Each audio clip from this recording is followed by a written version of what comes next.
Some of the most popular credit cards in the industry are Chase's Sapphire Preferred and Reserve, American Express's Gold and Platinum, and Capital One's Venture X. These cards come with a load of benefits and similarly have an annual fee attached to them. In this video, I'll be sharing my favorite credit card in 2023, which just so happens to not be by any of these issuers, yet has supremely strong benefits, especially given its $0 annual fee. And without any further ado, we'll be covering everything you need to know about the BILT Mastercard by Wells Fargo.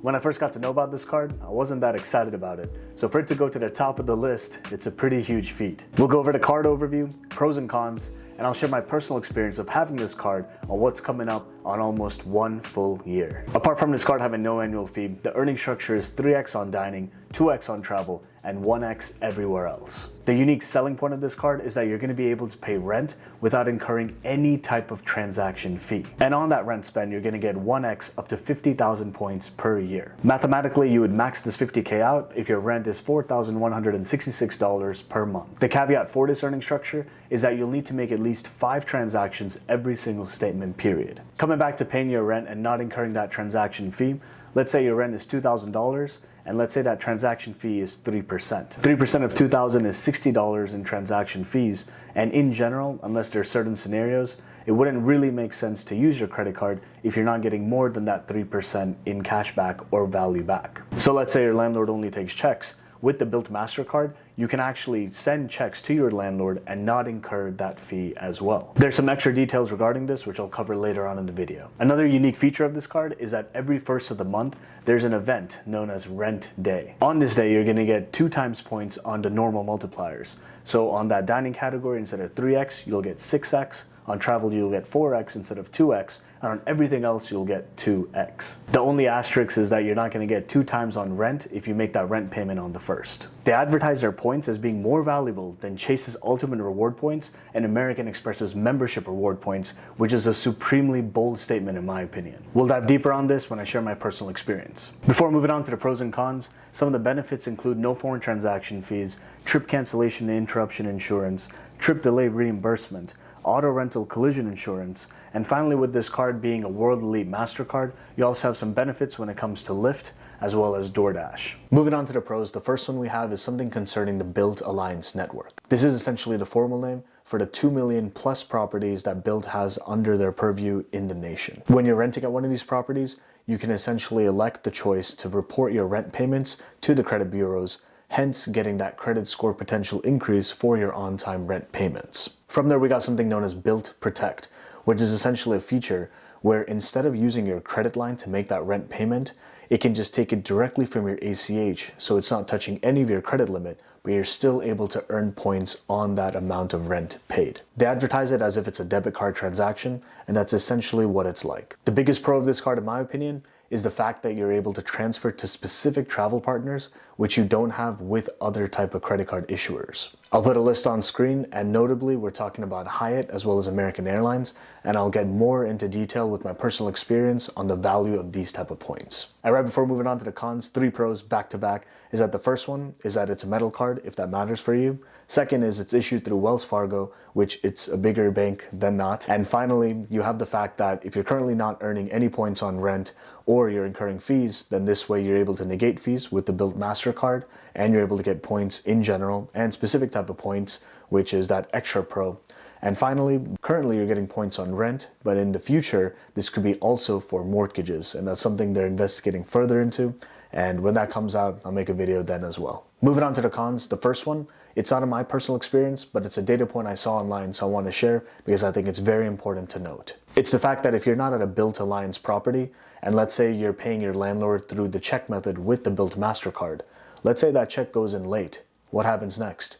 You're probably going to incur some type of late fee. And what I've seen online is that folks will, send that check, let's say never arrives or midway gets lost or something of this nature. Essentially, who's going to get that late fee? It's going to be you, yourself, or me if I was in that situation. So it's something to note and something to consider, where it's just one of those things that'll be hanging over your head until like, oh man, did that check reach or not, or otherwise. The caveat is, as I personally use the check method, the app is really good at giving you that information that your check was sent out, it's been delivered, and also sends you an email saying, hey, looks like your landlord did not cash your check in yet.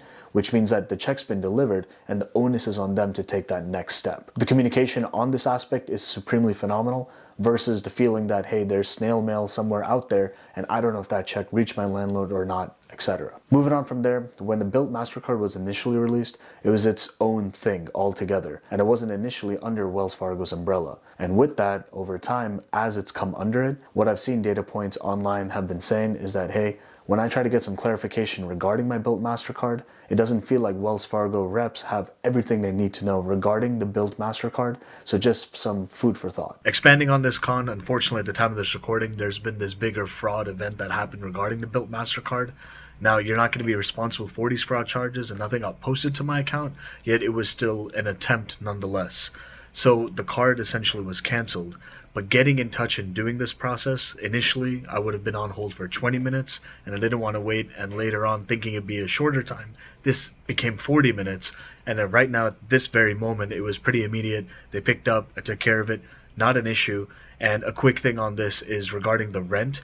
I need that card to come in, and it doesn't need to be activated, but it still needs to be generated, quote unquote, a new number and all the other back end details, which may take a day or two. So if this were to happen to you, if you lost your card or there's some type of fraudulent event, you may not be able to make that rent payment. So in these type of situations, just an example, you may lose out on a month's worth of points. And let's say you lose your card 2 times in a year, there may be 2 months worth of points. So just something I'm realizing in real time that I wanted to share. With that, let's keep it going. This next one's a con if you take it as such, but it's essentially that 5 transactions minimum in each statement period. It's easy to say that most folks would use this card purely for rent and nothing else if you're getting points on rent, so this is their way of basically getting you to use it in a more daily fashion. If this is too much of a hassle, or you're like, hey, maybe 3-4 transactions, but it's not something I want to keep on my person or in my Apple Wallet, Google Wallet, Samsung Wallet, then if it's something to track, it's an extra item for you, then that's something to consider, or else you're not going to get those increased points in the first place, and then all of this was quote unquote for nothing. Before moving on to my personal experience, this last con is more of a consideration, but it's essentially credit card strategy. Simply put, if you watch credit card videos, you're already aware of this, but Chase's 524 rule, for example, means that, hey, if you've had more than 5 accounts in the last 24 months, you're not going to get any more Chase card approvals. So if you're, let's say, 424, where you got in 4 cards in these last 2 years, then you may want to consider, hey, do you want to go for a Chase card, or is the BILT Mastercard next up in your list?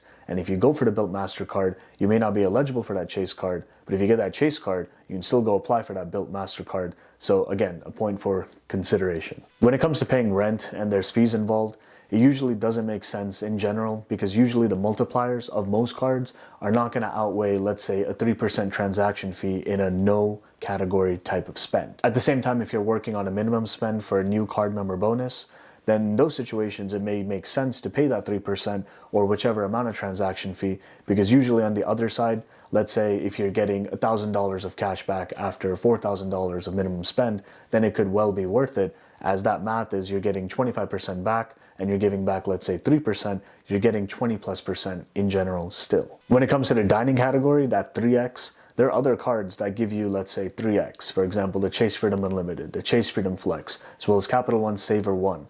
They all have no annual fee, and you're getting 3x on dining. More importantly, with the Chase cards, if you have their Chase Sapphire Reserve or Reserve counterpart, then you're able to pool all of these points and then transfer them out to travel partners. This can be phenomenal, yet standalone on their own, the BILT Mastercard doesn't need any other second or tertiary card, such that with this one card, you're able to do pretty much everything, also with that no annual fee. With that and considering your transfer partners, Hyatt and American Airlines, coming back to them, Hyatt, where I am right now, is not a Hyatt hotel, but usually when I'm getting $100 plus room rate, let's say, that roughly costs me around that 5,000 points region. Mathematically, $100 is 10,000 pennies, divided by 5,000 points used for that redemption. So 10,000 divided by 5,000 is where an average value of 2 cents per point is received. In essence, if I'm getting 3x on dining with the BILT Mastercard, that's like 6% value in cash back. Similarly with American Airlines, there can be a lot of value depending on your redemption. I made a recent video over here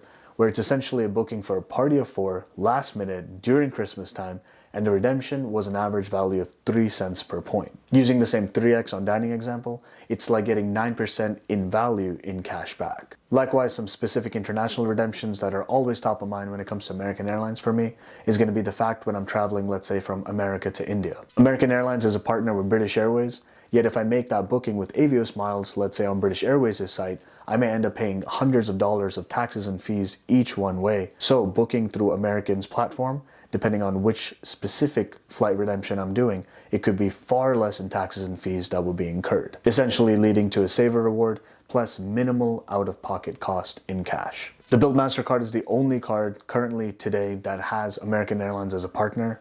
Back in the day, I used to have a card, a Diners Club card, but it was a corporate card, so it was nothing that I could keep outside of that job I was working at that time, and I was very ecstatic at that time.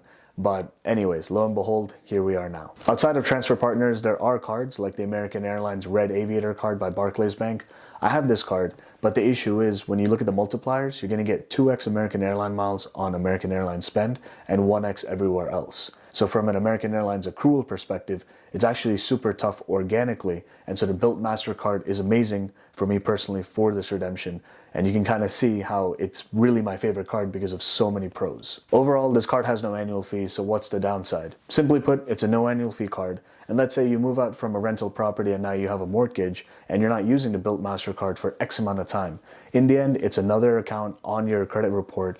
It has X amount of credit limit, which will decrease your overall utilization, and in general, it's basically just parked until you get to use it again. In essence, other than the short-term hit on your credit score when you're applying for this card, there's not a lot of downside by just having this card in the long term. If you want to consider a couple other no annual fee cards, I'll leave one by Chase over here and Amex over here, and I'll see you in the next one. Peace.